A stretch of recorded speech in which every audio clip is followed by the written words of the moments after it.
Hello, I'm Erin Halvorsen with Rag Rugs by Erin. I wanted to just make a short little video and talk about using sheet yarn to make rag rugs as opposed to using just regular yardage material. And I did another video on this and how to wash your rag rugs and that type of thing. But I've been having a lot of people lately write to me and talk about using material, and so I thought maybe I'd put this video out there. I'm not quite as stringent as I was about only using sheet yarn.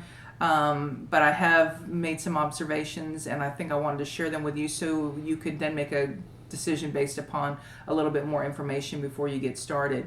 You can also use t-shirt yarn as well. I'm not a huge fan of it, but I do use it occasionally. Here I've done a little thing on this where I've used t-shirt yarn, and this I store my hooks when I go and teach.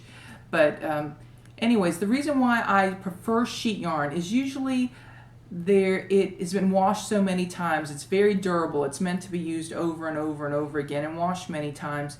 I feel like it's a really good fit for making a rag rug, besides it's being economical, and that's been a huge draw to me, is to make something economical and make this craft available for all people. That I do see people using material, and I have used material, but what I want to warn you on using material, you can pick exactly the colors you want and all that kind of stuff. And also, if you have a big stash, if you're a quilter or a sewer or something, it's a great way to use it up. But I urge you to make sure that you wash it and put it in the dryer at least once, preferably twice.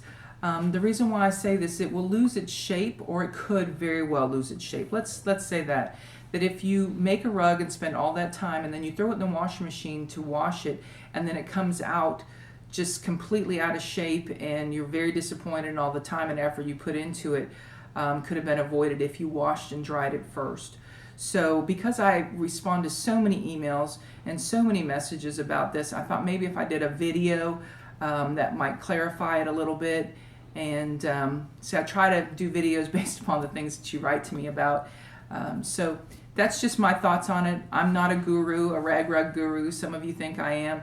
It's just I'm an educator, and I pass along the information as I learn it, and that's what I'll continue to do. So I'm evolving, just like you will evolve with it. And thank you for viewing, and see you next time.